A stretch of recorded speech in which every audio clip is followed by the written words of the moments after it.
Hello everyone, this is G and I'm back with another video, finally actually sitting in front of the camera again, with light, and without a scarf on. Oh my god. It's been a while since I've done a video like this, so I hope everyone's well. It's about it's a little past 5 p.m. here, so we still have a little sunlight left.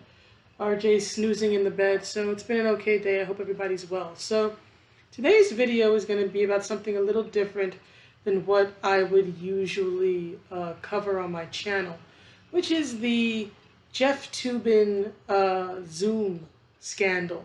Now, for those who may not be aware, apparently what happened is that Jeff Tubin allegedly unintentionally exposed himself, not just on camera, which is bad enough, but on camera during a Zoom call. So according to two articles, one from Vice and one from the New York Post, so take these with a grain of salt. They're not exactly news sources that I would endorse or use regarding their accuracy, but from what they say, apparently there was they were prepping for some sort of like mock debate type thing. Jeff Tubin and several of his colleagues at the New Yorker. He's a writer for the New Yorker, and he works as the senior legal analyst for CNN. So apparently they were propping for like a mock debate type thing. And while there was about a 10 to 15 minute break, one might say, apparently, again, according to these articles, it's alleged. Apparently he took that break and he decided to switch over to a different tab, and that tab allegedly had X-rated materials on it, and he began to pleasure himself to said X-rated materials, not realizing that the camera was still on. So apparently his colleagues got quite the eyeful, right, with him doing this, and he has said, let me check out the articles here. So he has stated, I believe it's in the, might be in the Vice article, yes. The Vice article says that the call was an election simulation featuring New Yorker All-Stars, New Yorker being the magazine that he works for. And Tubin apologized for the embarrassingly stupid mistake. I don't know, I'm trying to scroll, but for some reason my computer isn't working properly. It's been crazy slow all day. But anyway, according to the Post, I'm looking at the Post article now, he says, "I made an embarrassingly stupid mistake believing I was off camera," the 60-year-old married Harvard Law School grad said in a stunning admission to Vice, which broke news of the cringeworthy incident on Monday. "I believed I was not visible on Zoom. I thought no one on the Zoom call could see me. I thought I had muted the Zoom video," he said. "I apologize to my wife, kids, friends, and co-workers." So, I have so many different opinions on this that it's hard to know where to start. So I think I'll start with the fact that we're talking about I'm not even going to bring up his age, because his age and his status as a married man, in my opinion, regarding this particular topic, don't really matter. What astounds me about this, first of all, is that this is a man who is a Harvard Law grad, is the senior legal analyst for CNN. Whatever you think about CNN is irrelevant here. The fact of the matter is that he's the guy they turn to for advice and perspective and explanation of the law. And he does this. He is like the one person who, out of everyone there, everyone on that Zoom call, should know better than to do this type of thing, than to basically watch porn and pleasure yourself to said porn on company time.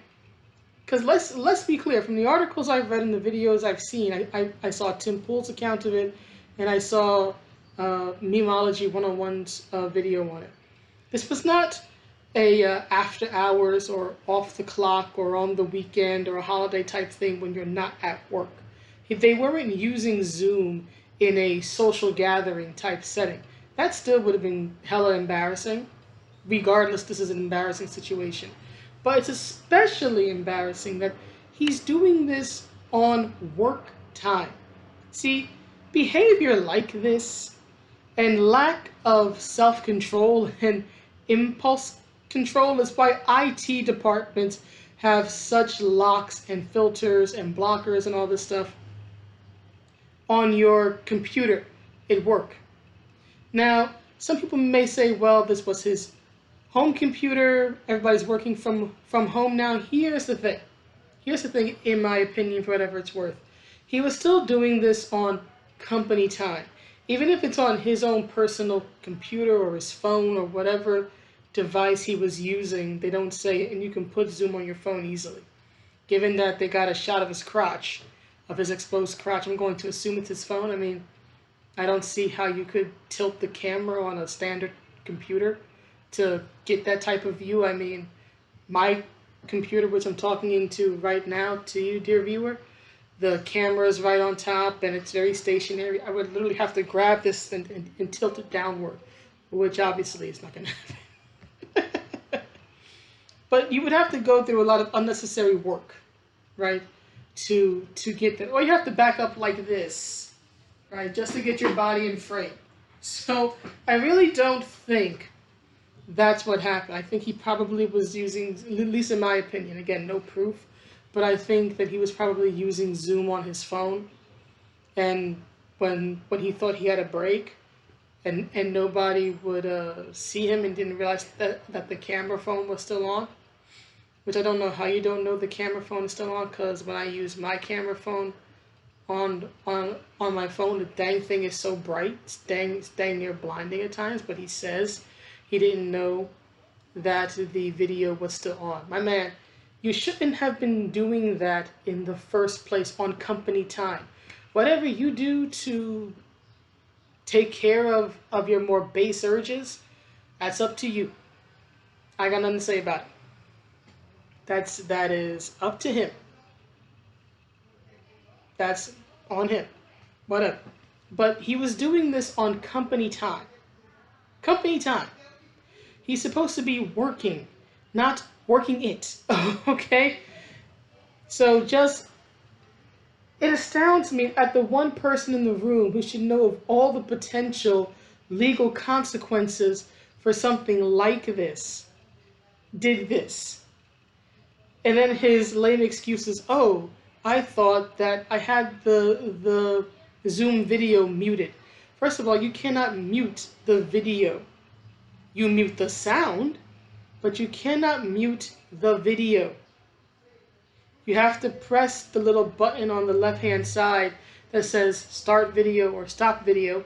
And when you look into the little box, because I use Zoom all the time for work meetings and congregation things and all that different stuff, so I'm always on Zoom, right? And if your camera's off, then there'll be a little black box where your face would have been, and it'll have your name in white letters.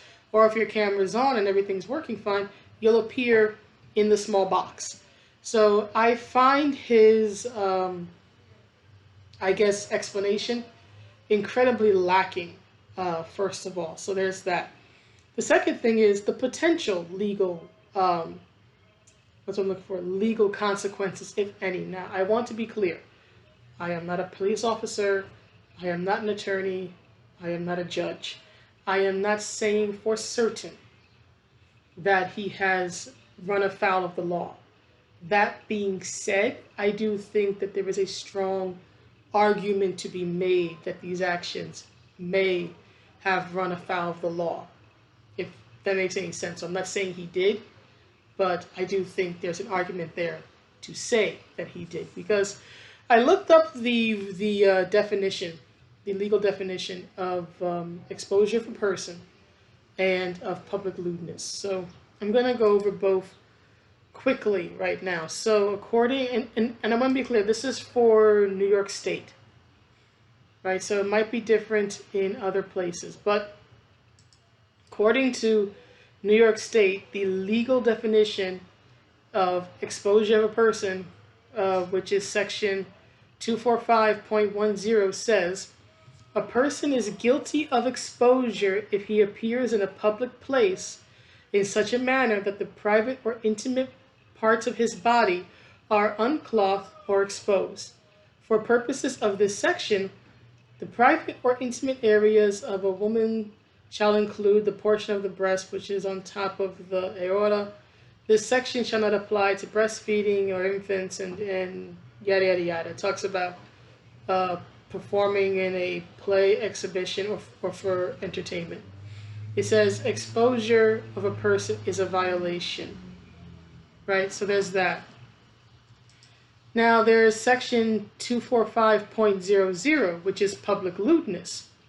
Now this reads, a person is guilty of public lewdness when he or she intentionally exposes the private or intimate parts of his or her body in a lewd manner or commits any other lewd act in a public place or in a private premises under circumstances in which he or she may readily be observed from either a public place or from other private premises with the intent that he or she be so observed, right? Or while trespassing as defined in another section, in a dwelling as defined in subdivision 3 of section 14.00, under which circumstances he or she is observed by a lawful occupant. Public lewdness is a Class B misdemeanor.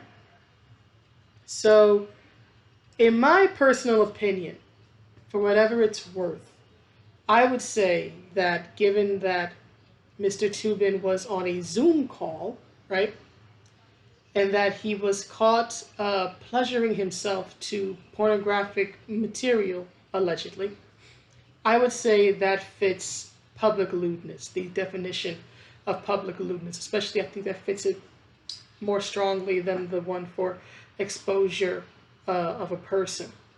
Just my opinion. If I were an attorney, that's the argument I would make. I think the biggest challenge, to that definition will be what is a public place, especially in a virtual online space such as a Zoom call or a stream, for example. In my opinion, for whatever it is worth, in my personal opinion, the argument I would make is that the places that have been designated a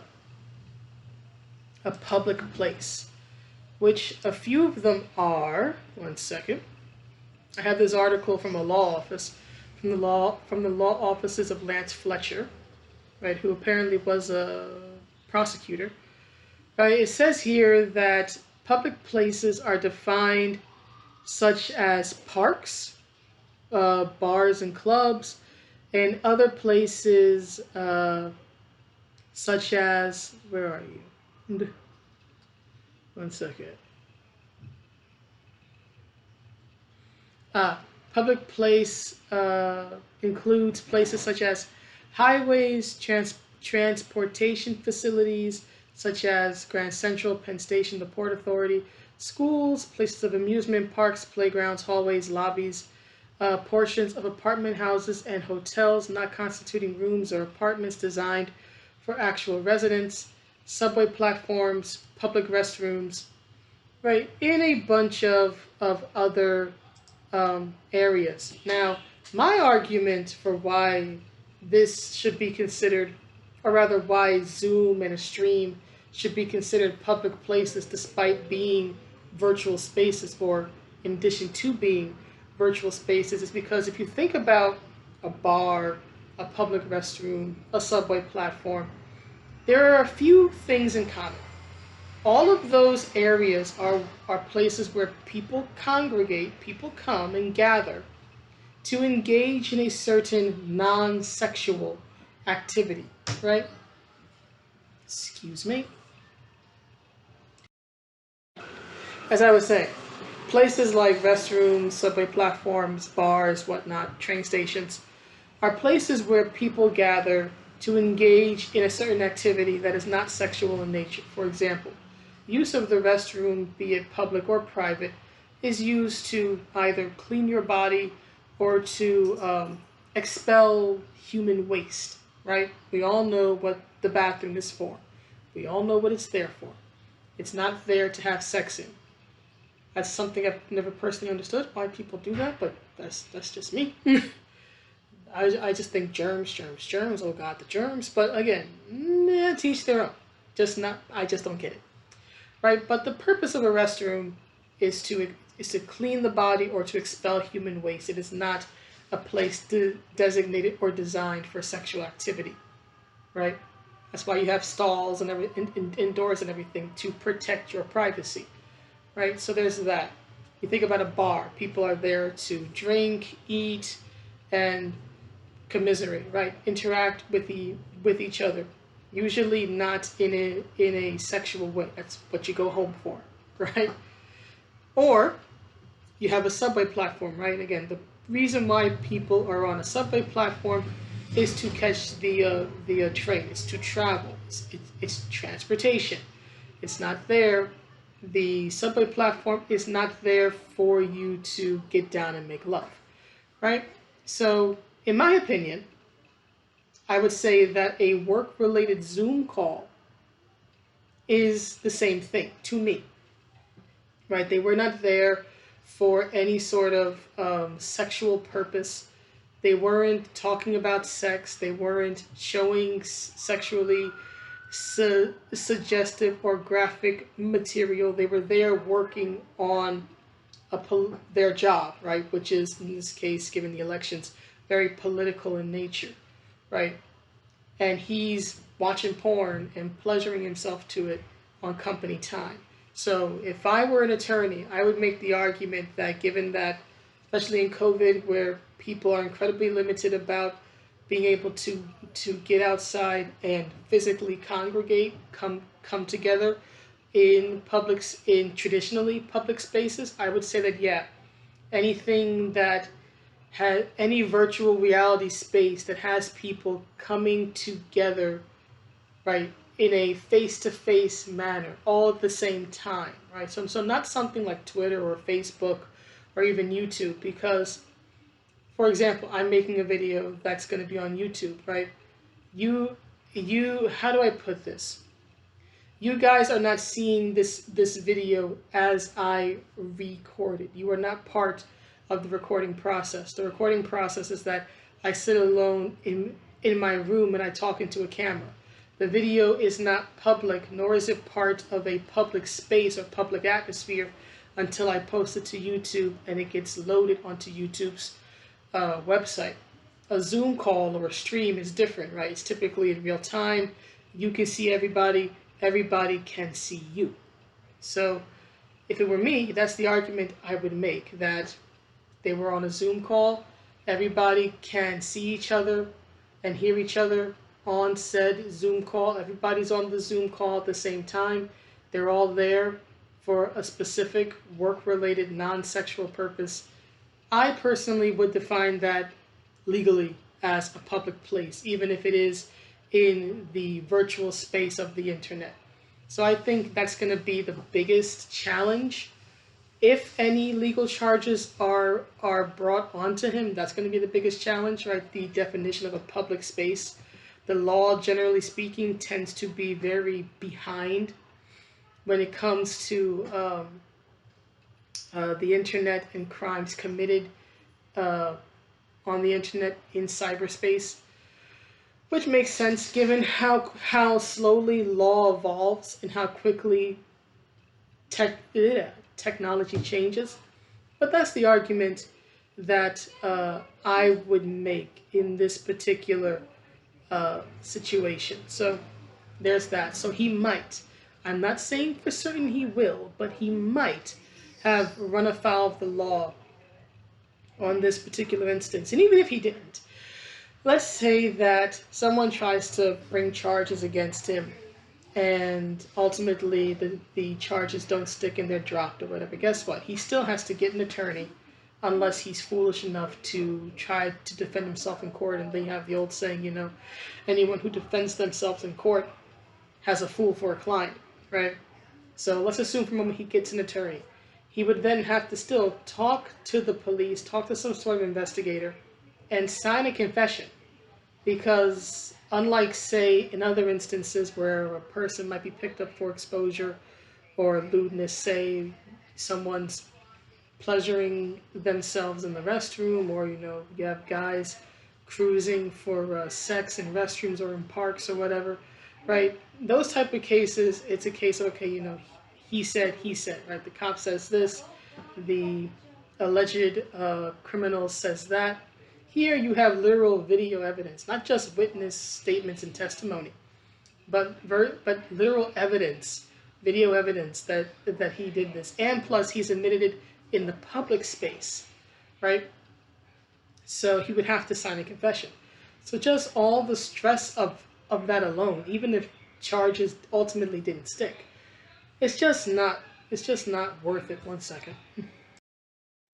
It's just not worth it. Whatever amount of pleasure he received in those 10 minutes, ultimately it's not worth all of the stress he's put on himself, put on his family, the embarrassment he's caused himself and his family, and the New Yorker and CNN. Now, I know that some people, I've seen the comments online, naturally it's YouTube, it's the internet, everybody gives an opinion, that they feel it's unfair that he's only been suspended. There we go. Here's the way I see it. I believe, and again, just my personal opinion, I believe it's more likely than not that the suspension is a formality. I think, again, my opinion, that the suspension is an interim measure, right? Because the New Yorker, because now he's publicly embarrassed them, right, with his antics.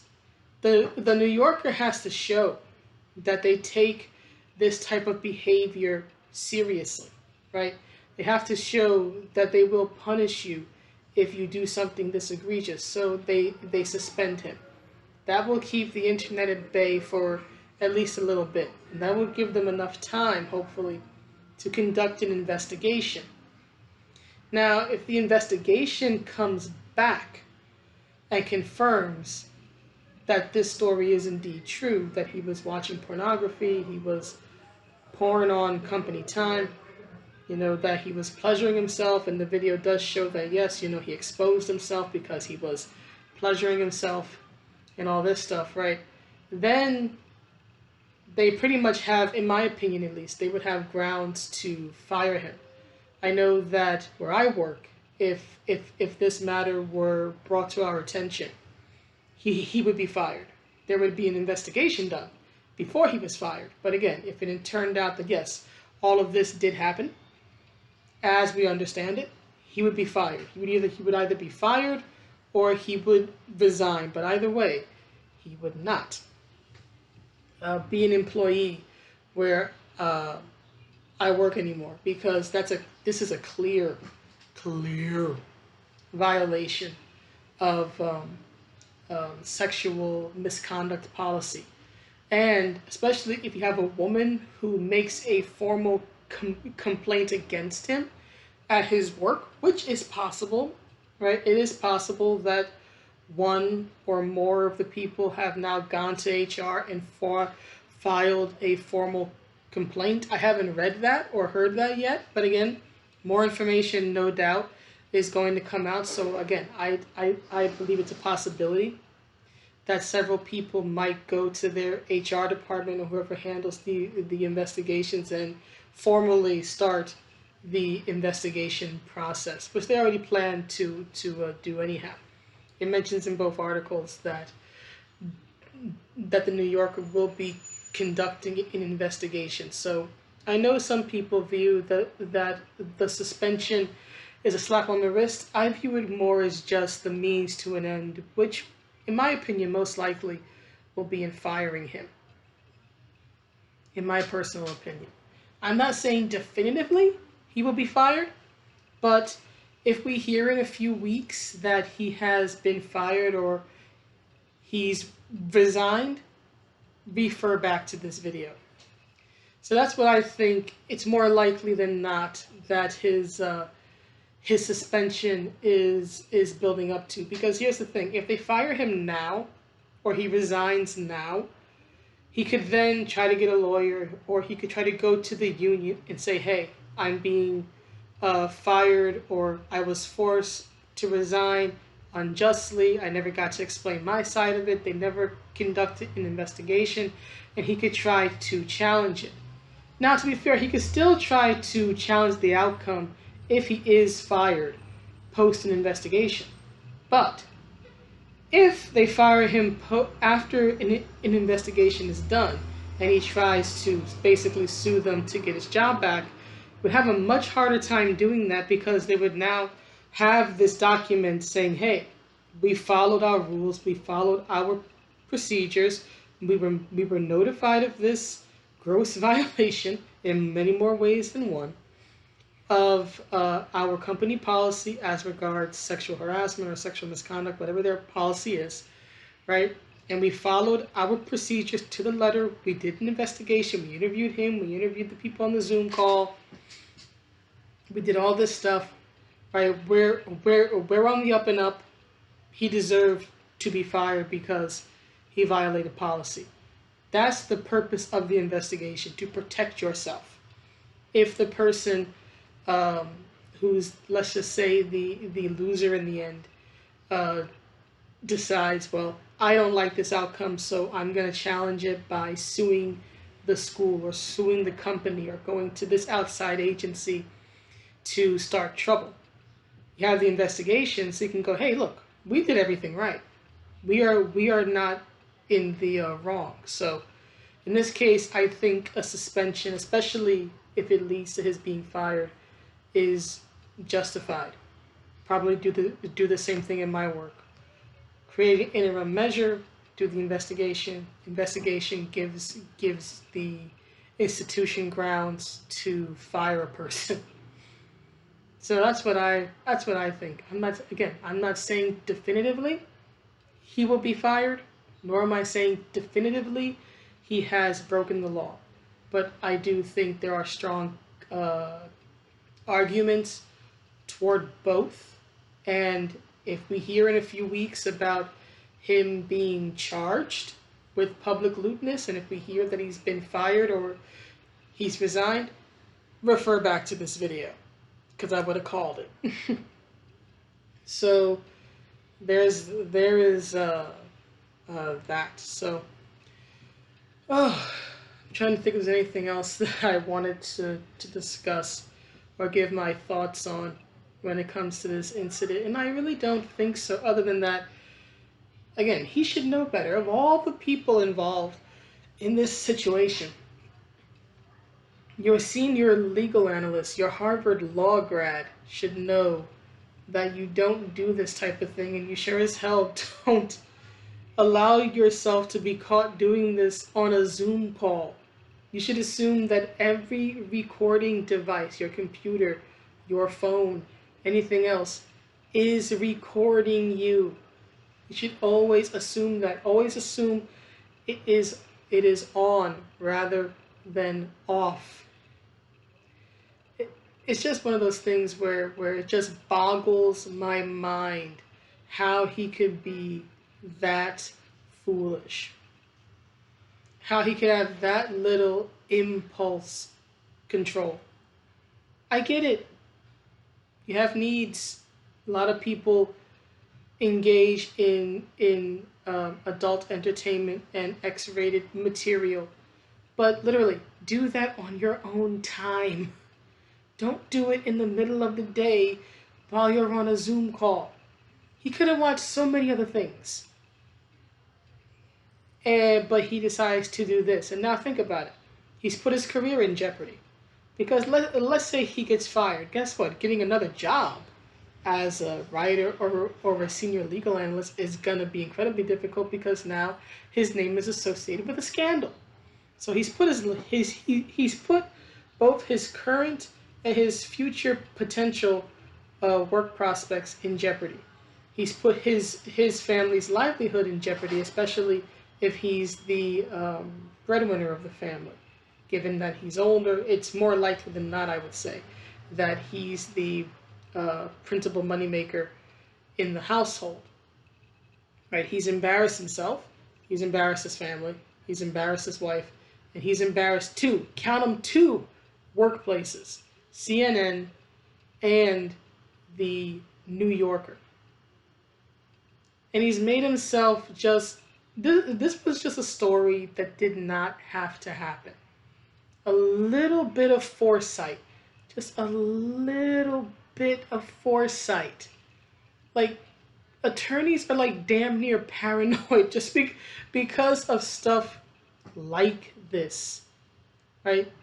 The lawyer is supposed to be the person who tells you, yeah, this is not a good idea because A, B, C, D, right? They're supposed to be the ones to tell you of all the potential consequences for your actions. And yet he goes and he screws himself over. All because he couldn't keep his hands to himself. Sad situation, but I really can't say I feel too sympathetic toward him. I feel more for his family. And I even feel, as crazy as it sounds, I even feel more for the New Yorker and CNN than I do for him, and I feel for his co-workers, because they didn't need that. CNN and the New Yorker didn't need this. His family certainly doesn't need this type of attention. It's just a bad look all around, and a little bit of foresight, and it could have been avoided. He could have just waited a few hours. He could have just turned the Zoom call off. He could have just turned the porn off. There were so many different things he could have done. But as the saying goes, if wishes were horses. But anyway, that's the video. Please let me know what you think, and I will see you all in the next one. Have a good day or night, and remember, your computer and your camera is always on. And remember, do not expose yourself. Unless you are a cat, unless you are an actual animal, do not expose yourself. And don't give me that otherkin stuff. You cannot pretend to be a deer and think you can get away with this type of thing. Don't try it. Don't do it. Piece of advice from a former paralegal major, for whatever it's worth. But anyway, that's the video. Hope you all have a good day or good night wherever you are. Be happy, be healthy, be safe, and I'll see you in the next one. Bye.